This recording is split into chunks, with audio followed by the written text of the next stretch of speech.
Hi everyone, this is Dr. Vishal Sharma of the Carrier Ethernet Group back with you once again.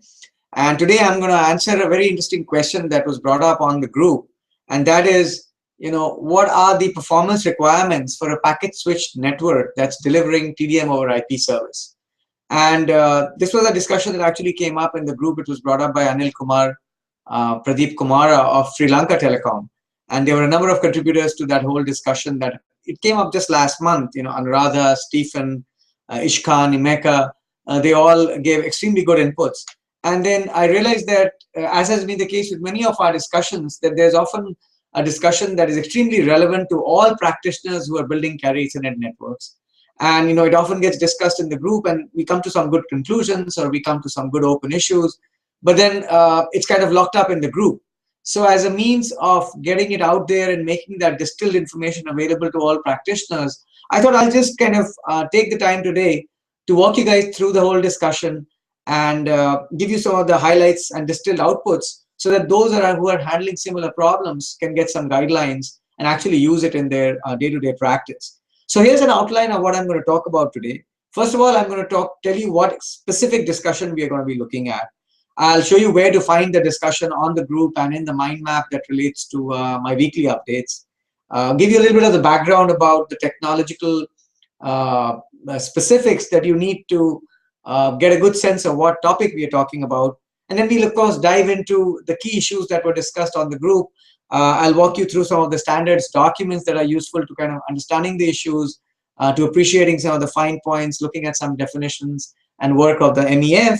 And then I'll sort of wrap up by bringing out the main conclusions and maybe pointing you to some open issues which are still there, which as many of you start implementing this and have your own experiences, perhaps you can share that with us and you can bring that back to the group or to our future Hangouts. So let me start by quickly doing a screen share with you all and show you the exact discussion that I am referring to. So as you can see, this is going to look familiar to people who were there at the first Google Hangout that we did last week. What this basically is a mind map that shows all of the key discussions for the last couple of weeks organized by category. And what I'm going to focus on today is this one question that came up, was brought up by Anil Pradeep Kumara of Sri Lanka Telecom. And what Anil asked was, hey guys, when we are implementing TDM over IP service over a packet switched network, what are the performance requirements for parameters like delay, jitter, packet delay variation, latency, and so forth for the PSN network?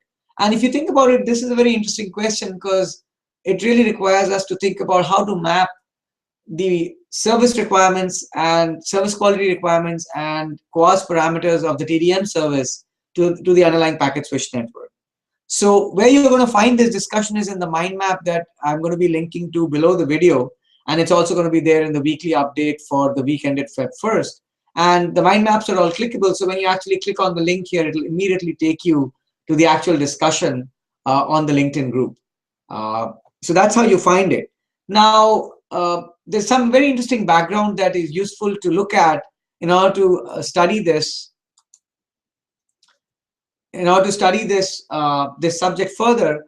And let me quickly do a change of my screen share and take you to that document. And that document was actually referred to thanks to Stephen Hope of Vodafone for pointing us to it. And here it is. So that's the document that we are talking about. It's linked as reference number 1 in the mind map that we were just looking at. And the title of the document is Introduction to Circuit Emulation Services over Ethernet. And I think the most interesting section comes really on, let me walk you through that, on page 3 of the document that talks about the technical challenges of implementing SES over PSN. So I'm not going to go into all the technical challenges in detail here, but I just quickly wanted to point out that you have to worry about issues like packetization, and then of course frame delay variation, frame loss and resequencing, TDM performance monitoring, and of course, as you might imagine, clock recovery and synchronization, which is a completely non-trivial issue when you're doing TDM networks. So this is a good background document to look at. It is linked to the mind map. It's available on the MEF website. And then the other related document that you really want to look at, and let me quickly do a screen share and show you that one as well, is the actual MEF3 standard. And that's the one that talks about, so let me do that, present to all of you, and so we can walk through the standard. So the MEF3 standard that we are referring to is actually called Circuit Emulation Service Definitions and Requirements over MENS. And the sections that are going to be relevant to our discussion here are primarily sections 7.5 and subsections thereof. And they start off on page 36. So I'm actually going to navigate to page 36, since we're going to have to look at that at other parts of the discussion when we talk about this. So on page 36, the document starts discussing service impairments, and in particular, what errors within the Metro Ethernet network, within the packet network that is running carrier Ethernet and that is carrying the actual TDM traffic, what errors in that network are going to be relevant to impairments in the TDM network. But of course, Anil's question was not confined only to Ethernet networks. It was a more generic question. So let's just go back to that for a moment and let's talk about that. So now I'm going to refer to my notes that I put together for you guys and walk through that. So fundamentally, the question that Anil asked is, how do you relate PSN or packet switch network performance requirements or parameters to the TDM performance requirements for the packet network that is actually carrying the TDM traffic? And what this really means is you're asking, how do you maintain carrier-like service quality of the native sort of TDM service when you carry it over a packet network? Now, to be able to understand this, it's useful for us to look at the TDM service quality metrics.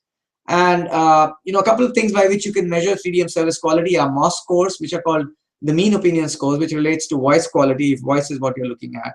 But of course, TDM could be carrying data, in which case you might look at end-to-end latency, the integrity of the signal as a whole, and of course, as we mentioned earlier, clock synchronization.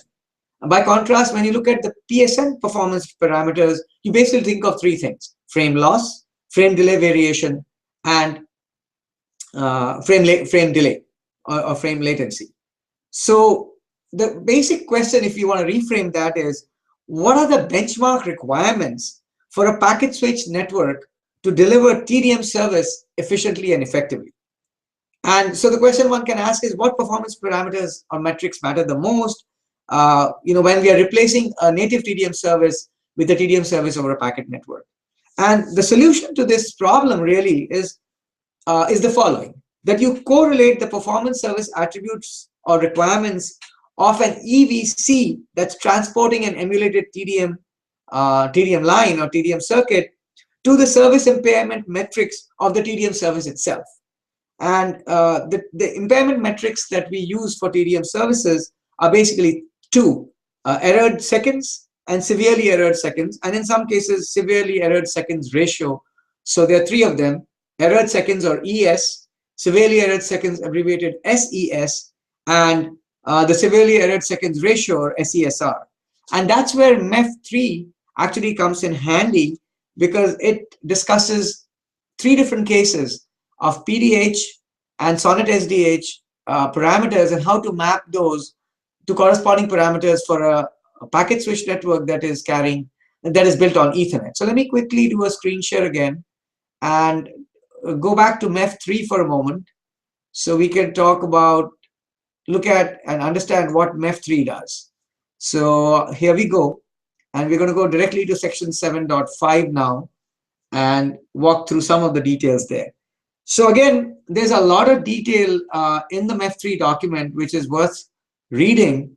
I'm not going to go into all the details here. My goal today is to actually show you what information is covered in the document and where to find it.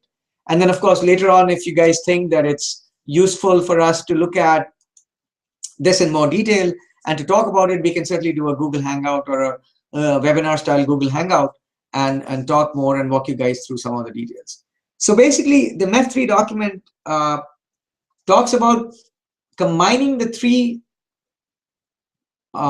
service impairment performance parameters that we use for a Metro Ethernet network, which are frame loss, frame delay, and frame delay variation or frame jitter, and also bit errors, into one single parameter, which they call the frame error ratio or the FER. And then the FER what the document really does is it maps the FER to different parameters for the TDM circuits, for example, the errored seconds and the severely errored seconds, and gives us some benchmarks as to what values the PSN performance parameters should have for corresponding values of the TDM performance parameters. And of course, remember that in this case, we are looking at a specific kind of PSN, namely a packet network that is based on Ethernet technologies. Therefore, we are able to refer to the MEF3 document.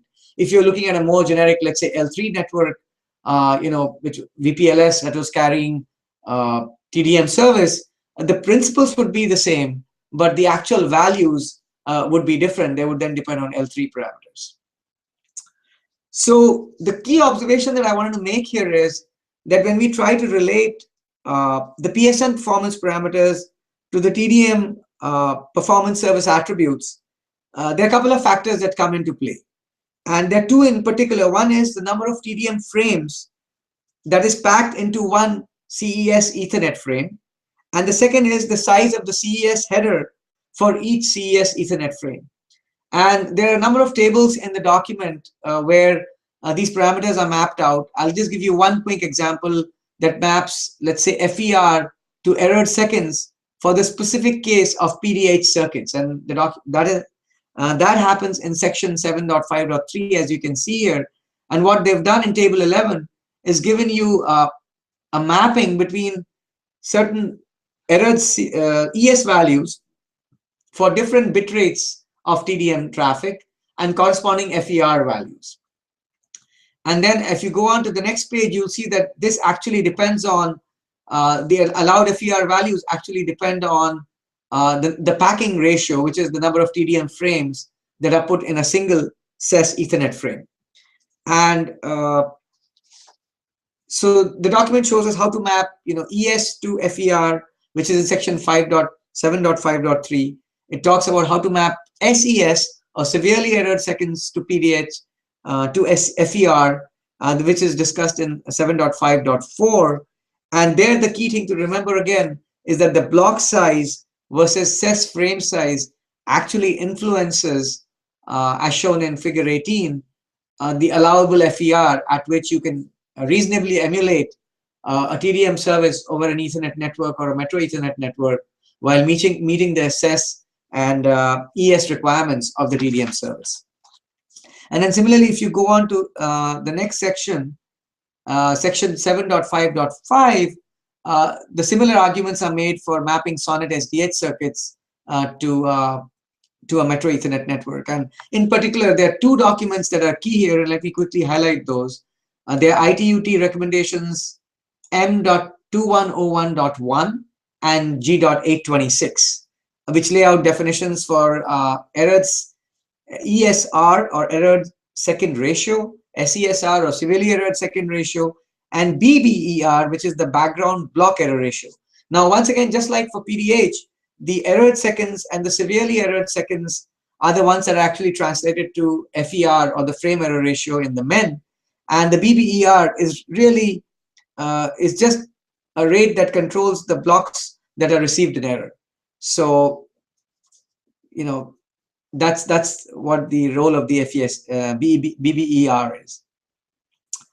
The other parameter that actually influences the service quality mapping between TDM and a MEN is something called network availability, which is discussed in section 7.5.6. And there's a lot of different cases described there, which I'm not going to get into here, but I'd like to quickly show you the bottom line. And the bottom line is the following. The bottom line states that one errored CES over Ethernet frame per second for 10 consecutive seconds is what causes unavailability of the TDM service. So if you have techniques that can conceal these errors using maybe forward error correction or other means, then you can minimize the loss of availability of the TDM service. So that is what the standards tell us. Let me quickly come back from sharing my screen to, again, referring to my notes. So one of the good things that we did is I requested all of the contributors to actually go off and put this more systematically in an MEF wiki document, and I'm happy to report that they actually made a start in that, and we did a very good job. So let me quickly show you what that page actually looks like. Give me 1 second here.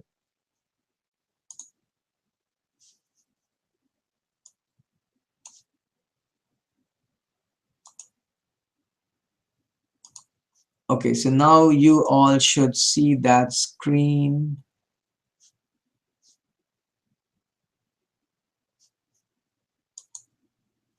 Oops. Sorry, guys.